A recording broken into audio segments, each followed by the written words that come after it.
it's Wednesday the 8th of April and I'm your host Amy Revell. And I'm Kirsty Ferrugia, and this is not the Squiz podcast, Amy. What are we doing? We both really love the Squiz, and so we thought it'd be fun just to make their intro our intro. We're pretty bored in ISO, so who knows what kind of randomness we're going to come up with next. All right, are we going to do 2 Ps in a podcast intro next time? Okay, let's do that. But the Squiz is an amazing podcast for anyone who wants to get a daily news podcast. It's the daily news podcast that both Kirst and I listen to. So if you are looking for something like that, we can highly recommend it. And it's Australian, so it's awesome for us Aussies, not so relevant for you non-Aussies. So yeah, go find your own daily podcast, news podcast, peeps. Yes. There's a lawnmower going in my background, so I apologise for that. I heard it when I listened to a recording before, so people will be able to hear it. Okay, good. Sorry, people. Sorry. Can't do much about the lawnmower. Okay, what are we going to talk about today, Amy? We are talking about gardening and decluttering in the garden. Kirst! Yes. Why don't we see if we can get our friend Steve on the podcast today?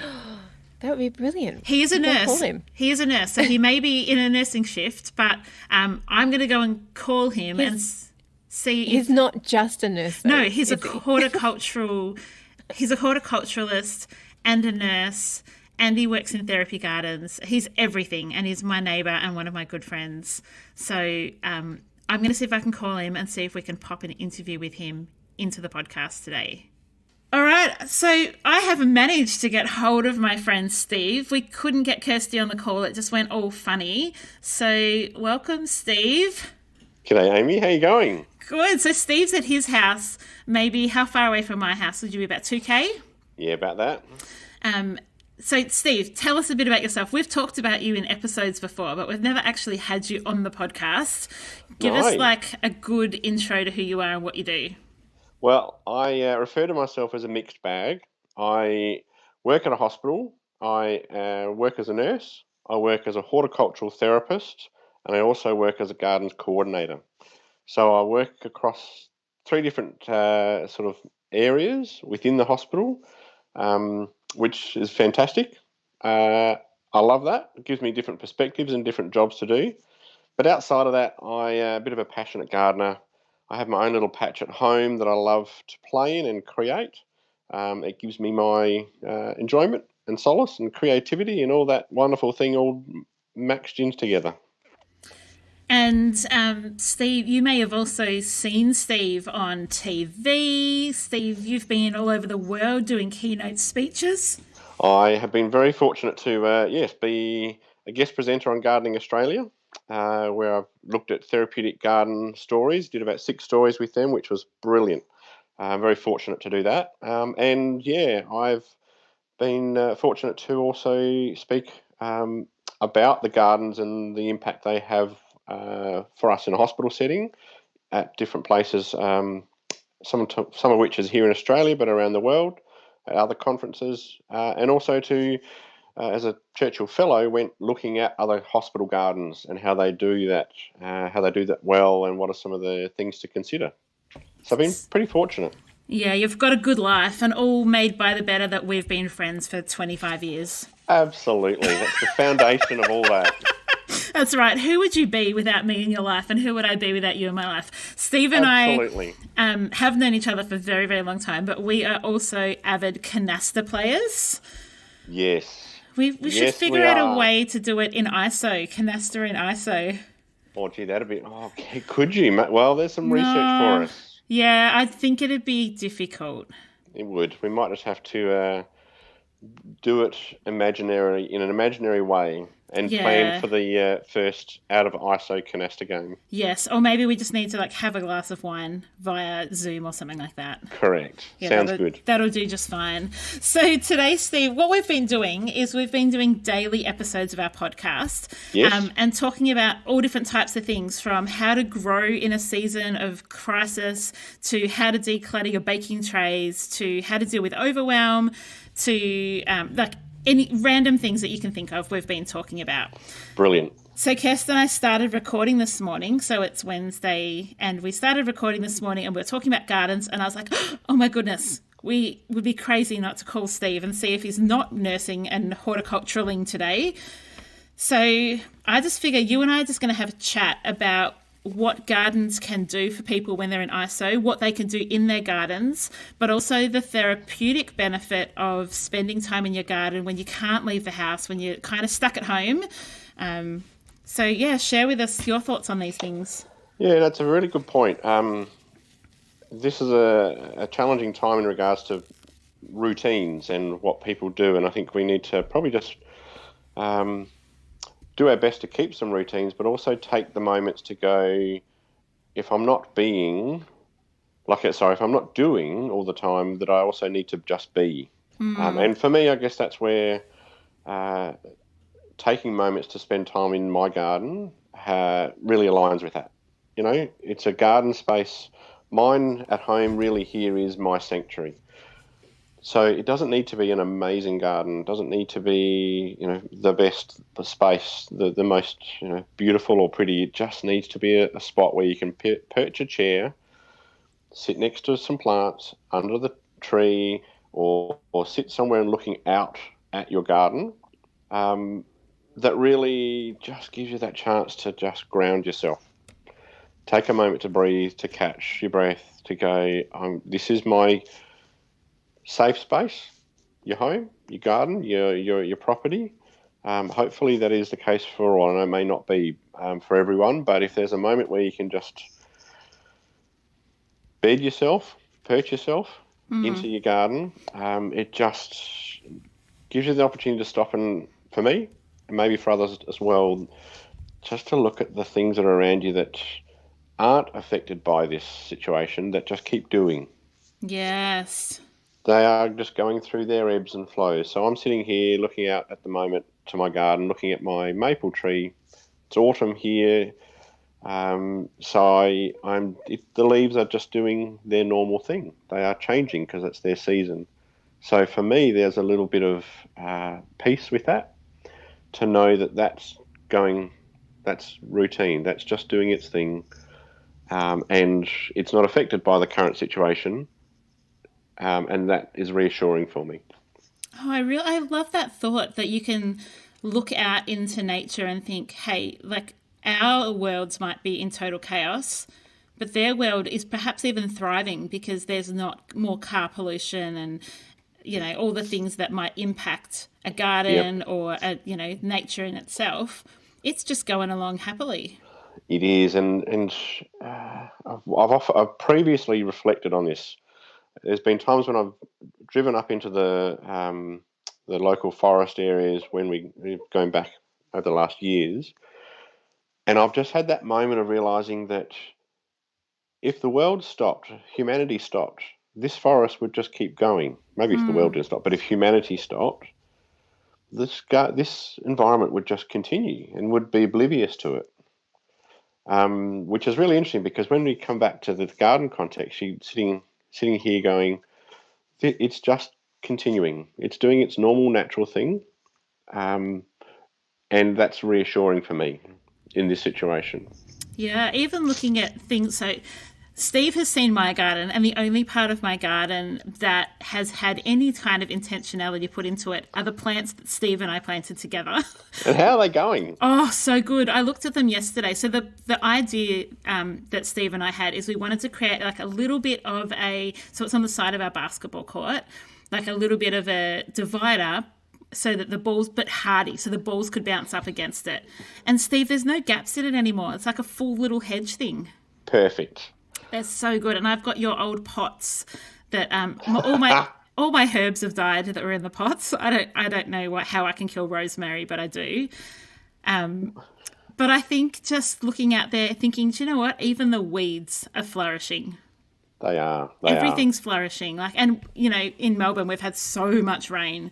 Like, it's been incredible. All the rivers are flooding. Like, I just keep getting notifications from Vic Emergency. Another river has broken its banks in your area, which is, just, you're right. It's the seasons just doing their thing. It is. But, the other thing about our gardens is that it is also still a time to be doing some stuff in them. Autumn's a great time to get into the garden, pull out some weeds, think about what you're going to do and plan for spring. So that now's the time when I often get into the garden and do a lot of digging and preparation work for the next season. So, tell us a bit about what to do at the moment. Like, is it pruning time? Is it, like, you know me. I know nothing. Nothing about gardens that you haven't taught me. So tell us, like, is it planting time? Is it, what's going on now? Yeah, cool. So for those that are into veggies and herbs, there are there's still some winter veggies that you can put in now.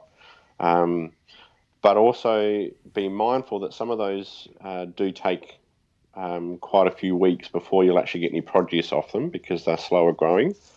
But they're still a great time to put some of them in. Things like your brassicas, your spinach, your cauliflower, your cabbages, things like that. But also think of some things like your lettuce or your leafy greens that are faster growing because they're good ones to get some produce off soon. But apart from that, now's a good time. A lot of the deciduous plants are starting to die down. Mm-hmm.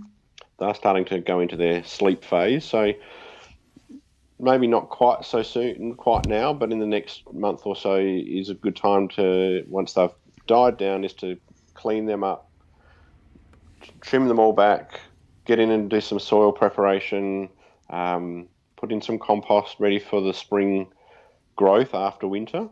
That's another good thing to be thinking about is while we're in the midst of the moment, we can still be planning for the next season. So about 40% of our listeners come from the US, and they're probably coming into spring, aren't they? Oh, awesome. Okay, so give us some tips for our US listeners. Well, see, the wonderful thing about spring is that it's this new energy. There's this new life. So I know that when I'm in winter and I am, winter doldrums, the joy of spring is that there's new life, and that's a very positive experience. There's new growth. So now is the time to add some extra fertilizer to the ground, either liquid fertilizer as it's starting to grow, because now's the time that they're putting on all their growth and they will benefit from an extra food. And is Bunnings still open at the moment, Steve? Here in Australia, yes. I think they've got restricted times. And also, the other thing too is it may well be good to consider either a place like that or your local nursery. Yes, good point. Because local nurseries here are still open, if they can be, and also they are doing deliveries. So give them a call, chat with them with what stock they've got, and if you need to, get a bit tech savvy and say, can you take a photo and send me that? And I'll go, yes, I'd love that.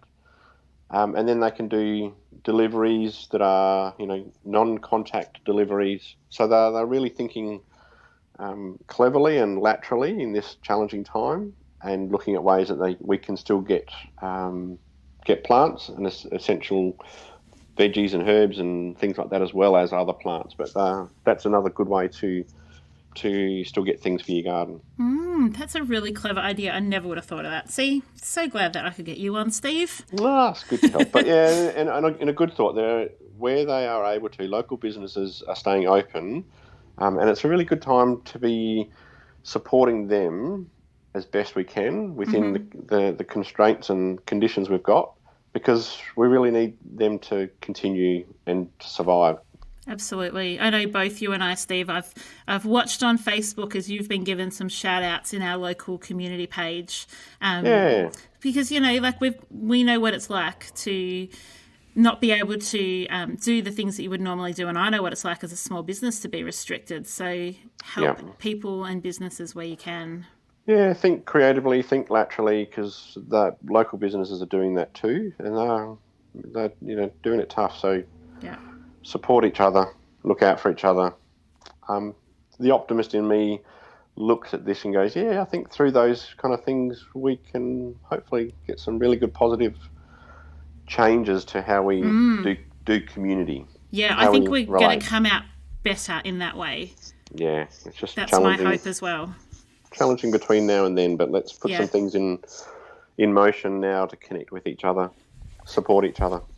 Yes, totally agree. Now, Steve, lastly, I just want to find out, you've been doing these really, really cool videos each day. Are they public videos? Are they on your public profile page? They are. They're on my Stephen Wells the Gardener Facebook and Instagram. Yep.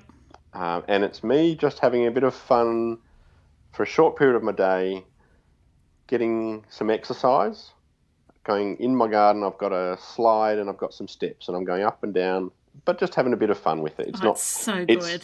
It's not a fitness exercise video. So anyone's thinking that Stephen's getting into exercise videos and how to improve your body while you're in ISO, it's not that. It's me just being fun, creative, having a little bit of exercise and keeping sane. It is so, they are like the highlight of my day. I just wait for them to come out. And there's been some where I'm like, Cal, come and watch this one. Or kids, there's teddies going down the slide. Or I think in this one, Stephen's in his undies. I'm love getting creative, but there's only a certain amount of props I have at home. So yes. it's the challenge is for me to be keeping creative. So I love it. It's fun. It is so fun. So make sure Stephen Wells the Gardener is the page people need to look out for, and then we'll put a link to it in our socials as well so you can find him. Awesome. Steve, you're the best. Great chatting with you. So good. Keep well. Keep safe. Good luck when you're in the hospitals. Keep yourself safe, and thank you for being one of our essential staff. Yeah, no, I need to look out for all our essential staff. Yeah. There's lots of us in various areas doing best we can, but exactly. For those that can stay home, and those that need to go out, keep safe. Yes, I have not left the house. I've barely got out of my pajamas in 2.5 weeks. It's the best ever.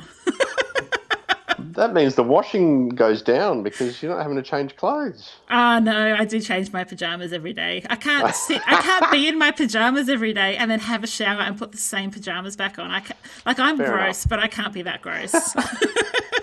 Well, Steve, thank you, and enjoy ISO, and I'm looking forward to the slide video for today. Brilliant. Excellent. See you, my friend. See you, friend. Bye. Bye. Oh, my goodness, how awesome is Steve? Sorry, Kirst, we couldn't work it to get you on the call, but you can hear it in replay like everybody else.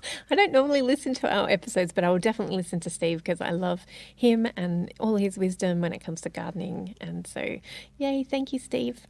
Awesome. What is your gratefulness today for, Kirst? I am grateful that Simon is the gardener in our house because I have a black thumb. So I'm grateful for his talents. We've got a beautiful garden and he loves being out in it and taking care of it. So I'm grateful for Simon today. Awesome. I'm grateful for my brother-in-law, Marika, who does a lot of our garden. Cal and I both have black thumbs, which is not a great thing when we're on 800 square metres and there's a lot of land. I would be amiss to say there's a lot of garden. It's not a lot of garden. It's a lot of just land. So we recently had Marika come and do our front area. So the front yard is looking better. And today, Cal's job actually this afternoon is to weed it because we've had so much rain in Melbourne over the last couple of days. Like the rivers are all flooded and bursting their banks, and the weeds have grown in our front yard like there's no tomorrow. So I am grateful for Marika, but I'm also grateful that we are healthy and well enough that we can do the little bits that we can do as well. Awesome. Well, thank you again for doing that interview with Steve. And I will listen. I'm looking forward to listening to his wisdom, and I can't wait to hang out with you tomorrow. Awesome. I'll see you on Thursday. Have a good afternoon, Kirst. Bye. You too. Bye. Thanks for joining us. If you've learnt something awesome today, we'd love you to leave us a review on iTunes or Facebook so others can find our podcast too. Don't forget you can see the show notes in your podcast app or over at our website, artofdecluttering.com.au. So if there's anything you want more info on, check it out there.